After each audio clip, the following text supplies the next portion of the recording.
11th accountancy exam இன்றைக்கி எல்லாருமே நல்லா எழுதியிருப்பீங்கன்னு நான் கண்டிப்பாக நம்புகிறேன். ஏன்னா நான் அந்த ஒரு வீடியோ போட்டிருந்தேன் இல்லையா, மினிமம் நம்ம வந்து 60 மார்க் நிறைய படிக்காமல் ஸ்ட்ரெயின் பண்ணாமல் பேசிக்கே தெரியாமல் எடுக்க முடியும் அப்படின்றதுக்காக ஒரு வீடியோ போட்டிருந்தேன். நிறைய பேர் அதுக்கு வந்து ரிப்ளை கமெண்ட்ஸ் கொடுத்துக்கிட்டே இருக்கீங்க.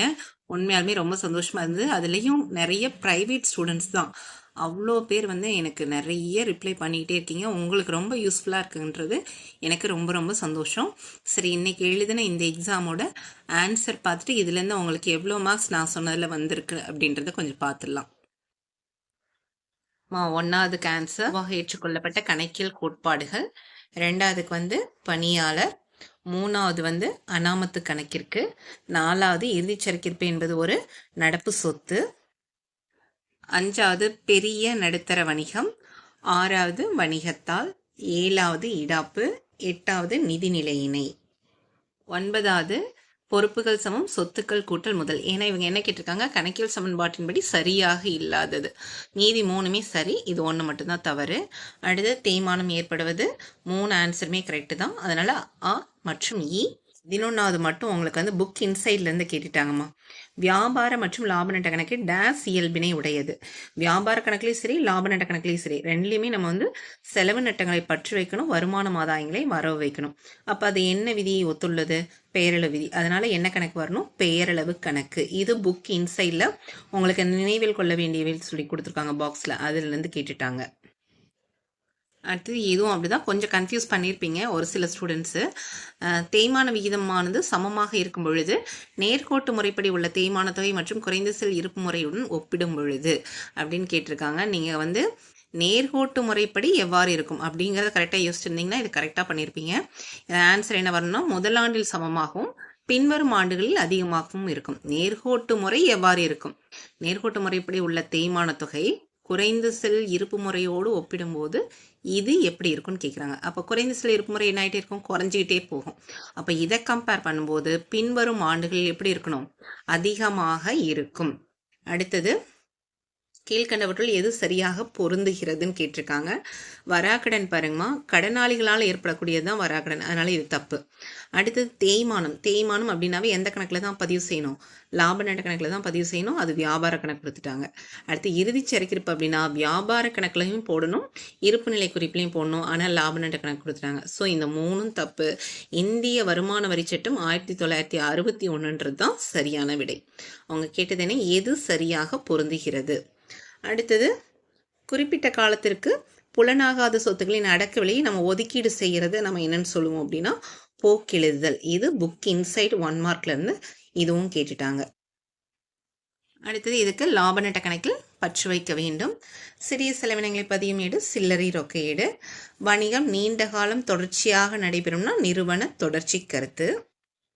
அடுத்து, இருப்பாய்வு எந்த கணக்குகளை உள்ளடக்கியிருக்கும்? எல்லா கணக்கும் உள்ள இருக்கும். ஆல்சார் கணக்கு, சொத்து கணக்கு, பேரளவு கணக்கு. அப்போ இது என்னது? அனைத்து கணக்குகளும். வங்கி அறிக்கைங்கிறது என்னமா? வங்கி புத்தகத்தில் வாடிக்கையாளர் கணக்கின் நகல் எப்படி இருக்குமோ அப்படி தான் இருக்கும் பேங்க் ஸ்டேட்மெண்ட்டு. அடுத்தது பார்த்தீங்கன்னா, பற்று மற்றும் வரவு இனங்களை குறிப்பேட்டிலேருந்து பேரீட்டு கணக்கு எடுத்தெழுதும் முறையை நம்ம என்னென்னு சொல்லுவோம்? எடுத்து எழுதுதல். போஸ்டிங் போடுறோம். வரைக்கும் நம்மளுக்கு 1 மார்க் எப்படி கேட்பாங்கன்னாமா, இங்கே புக்கில் எப்படி பிரிண்ட் இருக்கோ அப்படி தான் கேட்பாங்க. அதாவது ஏபிசிடி எந்த ஆர்டரில் இது 1ஆவது ஆன்சராக இருக்கும், ஏ ஆன்சராக இருக்கும், இது பி ஆன்சராக இருக்கும், சி ஆன்சராக இருக்கும், டி ஆன்சராக இருக்கும். இந்த ஆர்டர் மாற்றாமல் அப்படி வரும். அதனால் இந்த வருஷத்தில் எப்படி கொஸ்டின் பேப்பர் கேட்டுட்டாங்க அப்படின்னா இதையே சஃபில் பண்ணியிருக்காங்க. ஸோ இது வந்து லாப நட்ட கணக்கில் பற்று வைக்க வேண்டுங்கிறது புக்கில் வேறு இதில் இருக்குது, ஏபிசியில் வேறு எதுலையாவது இருக்குது, இங்கே சி ஆன்சராக கொடுத்துருக்காங்க. அந்த மாதிரி எல்லாமே இப்போ சஃபில் இதாக இருக்குது.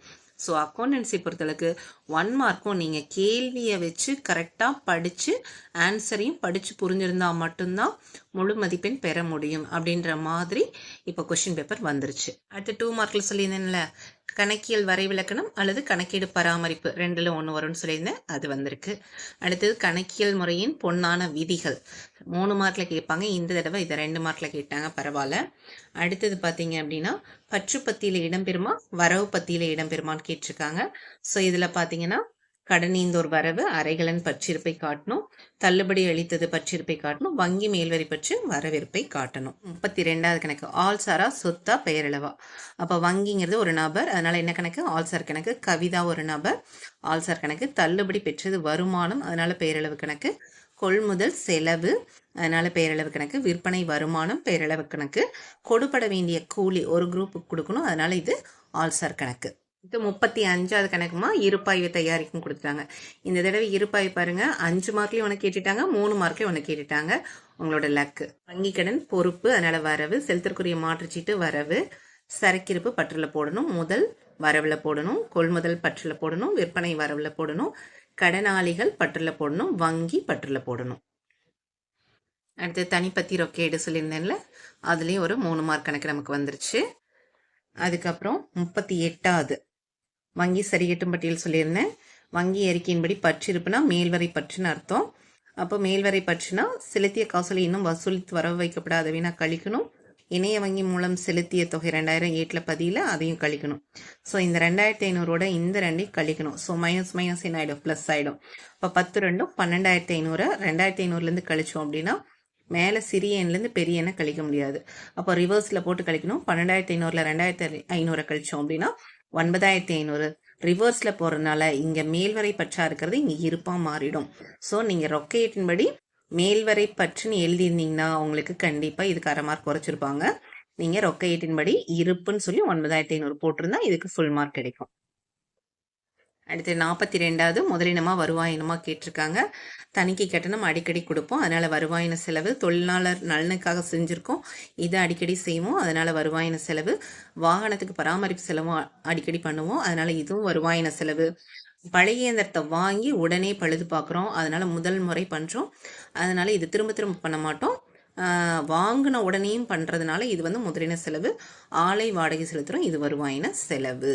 46வதுல பாகுபடுத்தப்பட்ட சில்லறை ரொக்கேடு சொல்லியிருந்தேன்லமா, இதுலேயும் நம்மளுக்கு ஒரு 5 மார்க் வந்திருக்கு. அதுக்கப்புறம் 47வதுல நம்மளுக்கு 2 கணக்குமே வந்துருச்சு. தெரிஞ்ச கணக்கு இருப்பாய்வும் வந்திருக்கு, இங்கே வங்கி சரிகட்டும் பட்டியலும் வந்திருக்கு. ஸோ இதை நான் 2த்துக்கும் சேர்த்து ஒரு 5 மார்க் தான் எடுத்துக்கிறேன். அப்போ பார்த்தீங்கன்னா உங்களுக்கு இங்கே முதல் என்னமா வரவிருப்பு, கடனாளிகள் பற்றிருப்பை காட்டணும், பெற்ற வாடகை வரவை காட்டணும், வங்கி மேல்வரை பற்று வரவை காட்டணும், கடனீந்தோர் வரவு, வளாகம் பற்று, தொடக்க சரக்கிருப்பு பற்று, கொள்முதல் பற்று, விற்பனை வரவு, விற்பனை திருப்பம் பற்று, அளித்த தள்ளுபடி பற்று, பெற்ற தள்ளுபடி வரவு, கூலி பற்று, சம்பளம் பற்று, கழிவு கொடுத்தது பற்று, பொது செலவுகள் பற்று. அடுத்தது இங்கே பார்த்தீங்கன்னா வங்கி அறிக்கையின்படி இருப்ப நான் என்ன சொன்னேன், எல்லாமே கூட்டல் எழுதணும், இல்லையா எல்லாமே கழித்தல் எழுதுங்கன்னு சொல்லியிருந்தேன். இது வந்து கூட்டல் அதிகமாக இருக்குது. அப்போது இது ஒன்று தான் கழிக்க வேண்டியது, இது எல்லாமே கூட்டல். ஸோ நீங்கள் இதை மட்டும் 2வது காலத்தில் எழுதிட்டு இது எல்லாம் கூட்டுகன்னு போட்டிருந்தீங்கன்னா உங்களுக்கு மினிமம் 4 மார்க் கண்டிப்பாக இதுக்கு கிடைக்கும். ஸோ 2 மார்க்கில் 1 2 3, 3 மார்க்கில் 1, அதுக்கப்புறம் இது 2,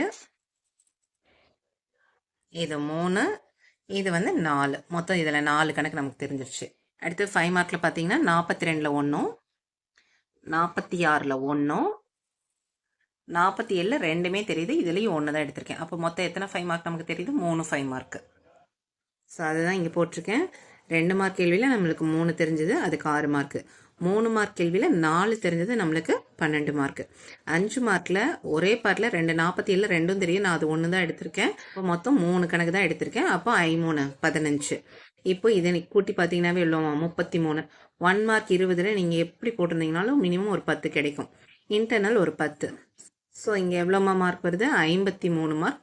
நம்ம ரொம்ப ஸ்ட்ரெயின் பண்ணாமல் பேசிக் தெரியாமையும் அழகாக நம்மளால் எடுக்க முடியும்.